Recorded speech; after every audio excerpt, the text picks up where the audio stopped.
Present Vijayawada నుంచి హైదరాబాద్కి వెళ్తే సరైన డ్రైవరు మంచి వెహికల్ ఉంటే 3 అవర్స్లో వెళ్ళిపోవచ్చు. విజయవాడ భవానీపురం దాటి హైదరాబాద్ ఎల్బీ నగర్ దాకా. ఇక ఆ తర్వాత ట్రాఫిక్లో లోపలికి చూసుకుంటే గంట పట్టచ్చు, 2 గంటలు పట్టచ్చు, 3 గంటలు కూడా పట్టచ్చు. బట్ హైవే మీద వెళ్తే అది జరిగేది. అదే సందర్భంలో ఎందుకని అంటే ఆ హైవే అది బాగుంది కాబట్టి.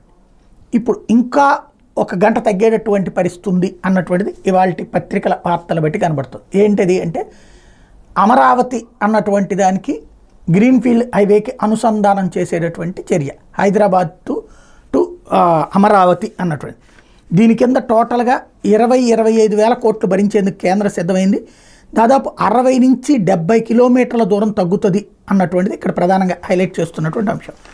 60 నుంచి 70 కిలోమీటర్లు. దీనికి కొత్త రూట్ని ప్లాన్ చేస్తున్నారు అన్నటువంటిది వీళ్ళు చెప్పుకొస్తున్నటువంటిది. ఇందులో 60 నుంచి 70 కిలో గ్రీన్ఫీల్డ్ ఎక్స్ప్రెస్ వే నిర్మాణానికి ప్రాథమికంగా సమ్మతించింది అన్నటువంటి చెప్తున్నారు. అది ఎలాగా ఏంటి అన్నటువంటిది ఫైనల్ కావాలి. టోటల్గా 60-70 కిలోమీటర్లు తగ్గడం అంటే 1 గంట తగ్గిపోయినట్టు. అప్పుడు చాలా ఫాస్ట్లో వెళ్ళినట్టు అవుతుంది. ఇంకో పక్కన బెంగళూరుకు కూడా రాయలసీమ నుంచి ఫాస్ట్లో వెళ్ళేటటువంటి పని చేస్తున్నారు. ఈ విధంగా చాలా మంచిది. పర్టికులర్గా ఎక్కువ మంది ఉద్యోగ ఉపాధి అవకాశాల కోసం అటు తెలంగాణకో అటు కర్ణాటకకో వెళ్తున్నటువంటి వాళ్ళకి ఇళ్ళకి రావాలంటే చాలా టైం పడుతూ ఉంటుంటుంది. అలాంటి పరిస్థితుల్లో మంచి అవకాశమే. ఇంకొకటి అమరావతి అన్నటువంటి దానికి హయ్యెస్ట్ లింకప్ కావాలి. ఇంతకుముందు మనం చాలాసార్లు మాట్లాడుకున్నటువంటిది inner ring road, outer ring road లాంటిది.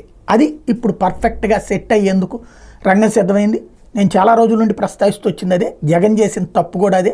ఆ రోడ్లు వేయించేస్తే దాని డెవలప్మెంట్ అదే జరుగుతుంది. కానీ ఎందుకు వేయనీయలేదంటే అంతకుముందు చంద్రబాబు గారు వేయనివ్వకపోవడానికి కారణమేమో మొత్తం డెవలప్మెంట్ అంతా హైవేకి ఆనుకుని వచ్చేస్తే అక్కడ గ్రామాలకు ఇబ్బంది అవుతుంది అన్నట్టు. బట్ ఇప్పుడు అలాగ ఆగిపోతే టోటల్గా దెబ్బ అన్నటువంటిది అర్థం చేసుకున్నారు, ముందుకు తీసుకెళ్తున్నారు.